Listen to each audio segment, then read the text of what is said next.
ఇక తమ్మేలు అయితే చూశారు కదా, ఇంక అందరికైతే అర్థమైపోయింది.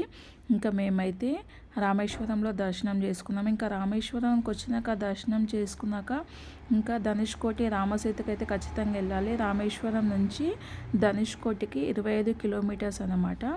చూడండి, సముద్రం మధ్యలో రోడ్ అన్నమాట. అసలు ఎంత చక్కగా ఉందంటే అంత బాగుంది. ఇంకా అలలు వస్తున్నాయి. అయితే అలలు కార్ పైనుంచి వెళ్తున్నాయండి. ఇక్కడ మనకు ఆటోలు వెళ్ళొచ్చు, బస్సు వెళ్ళొచ్చు, మన ఓన్ వెహికల్స్లో అనేది వెళ్ళొచ్చు అన్నమాట.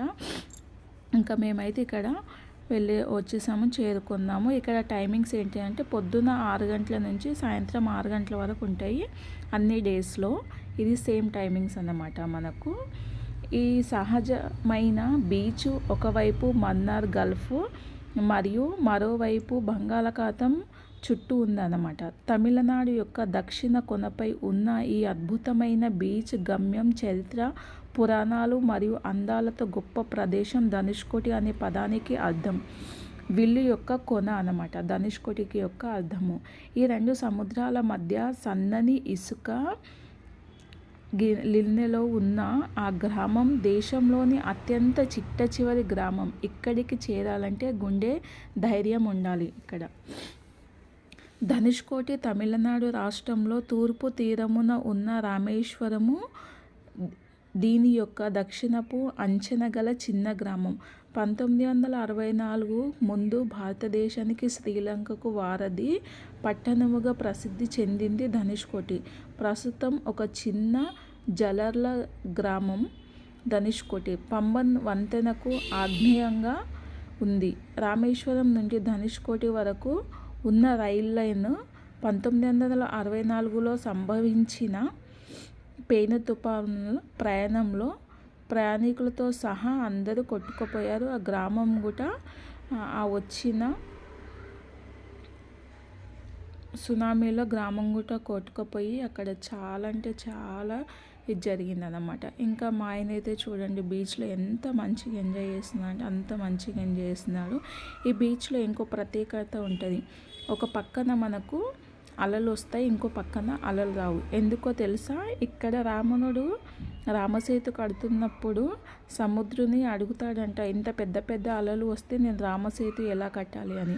అప్పుడు సముద్రుడు రావణునికి మాటిస్తాడు, మీరు రామసేతు ఎటు కడతారో అటు సైడు నేను అలలు అయితే రాను అనేసి.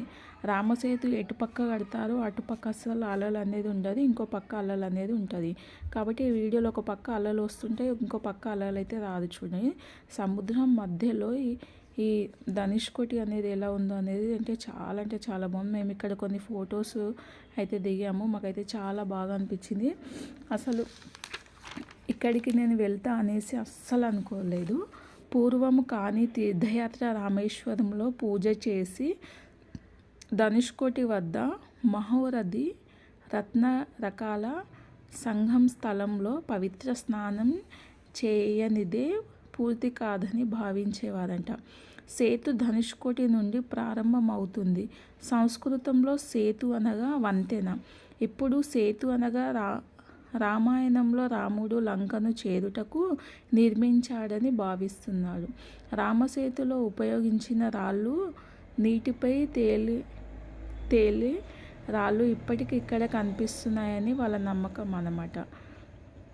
అయితే ఇక్కడ రామసేతులో చాలా అంటే చాలా ఆ తుఫాను వల్ల చాలా ఇక్కడ ఒక గ్రామం మునిగిపోయింది. ఇంకా ఇక్కడ చూడాల్సిన కొన్ని ప్రదేశాలు అయితే మునిగిపోయాయి అన్నమాట. ఇంకా ఇక్కడైతే చాలామంది వస్తున్నారు.